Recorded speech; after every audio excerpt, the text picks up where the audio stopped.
All right, let's take you to the story now. Rescuers in Turkiye are still pulling people from the rubble, but chances of finding survivors are getting slim. Let's go to eNCA senior reporter Dasen Thathiah, who is in Antakya today. He's been traveling with the Gift of the Givers, who are there to assist the government in Turkey. Dasen, a little earlier on, you were just letting us know here in the office that you've heard of survivors in that particular rubble. Have you seen anything? Has anyone come out of there alive at least? Maseko, it's an incredible story, and I believe that's what the Gift of the Givers team was really here to do, and that's to try and find as many survivors as possible. Take a look at this rubble behind me. This was one of the apartment blocks that's in the area you see that has been brought to the ground completely. But miraculously, Maseko, there was an 80-year-old woman that was pulled out of this rubble.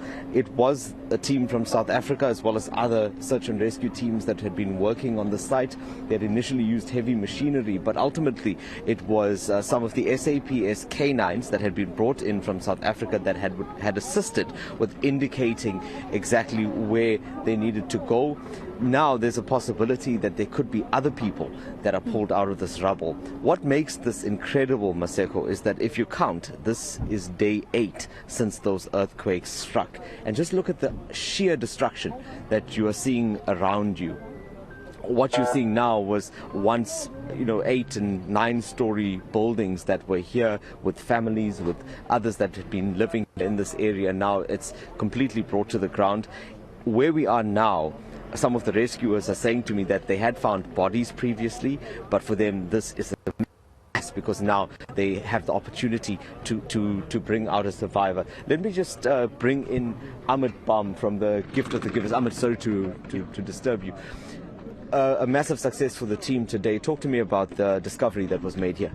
Our Gift of the Givers search and rescue team joined Oman over the last 3-4 days, as you know, been assisting especially with the canines because they didn't have any canines. So our 2 canines assisted them today. They came to search this area, and what they did is one of our canines found a live hit, and after that we sent in our 2nd canine, and after that confirmed that there's a live patient here.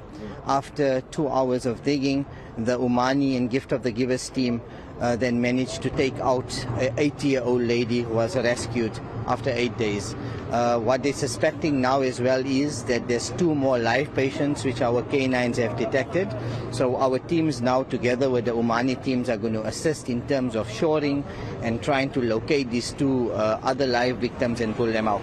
And ultimately, this is really what your team is here for. Okay, let's take a step back, Maseko. We're just moving out of the way. The excavators is working in the area. But Ahmed, what I'm saying is that ultimately, this is what your team is here for, more than recovery of bodies, obviously. Exactly. As always, we've said, how can you put a value to one life? So just taking out a survivor, I mean, the feeling is the best in the world to actually do that.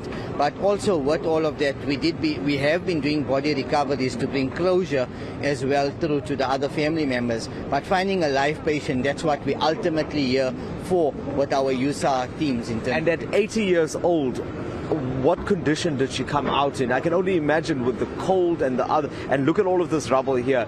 How did she survive? It's such an incredible story. What do we know about her condition? It is that, after 8 days at that age, we had that. So with that, I mean, she was severely dehydrated and hypothermic as well, because as you've seen, Dasen, the weather is really, I think, in minus levels here currently. Yeah. So it's a miracle, to be honest with you, that she survived. But it showed us, yet, on day 8, we're finding survivors. It brings me back to Haiti, when in day 8, we found Ena Zizi, who was 69 years old as well, Well, I hope that's a sign of things to come. Ahmed, I'll leave you to continue with your work. I'll just take our viewers around the side just to show them more of the scene. Maseko, please bear with me. I have lost comms with you, but I just want to take this opportunity to walk around to the side and give our viewers a broader picture of exactly what is going on here, because this is an ongoing rescue operations, search and rescue operations. It's happening literally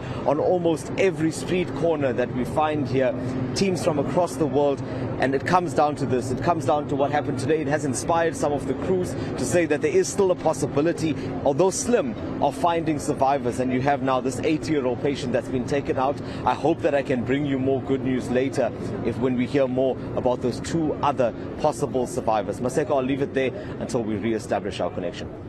All right, senior reporter Dasen Thathiah in Turkey, just giving us an update. At least an 80-year-old woman, we understand from Dasen, has been saved.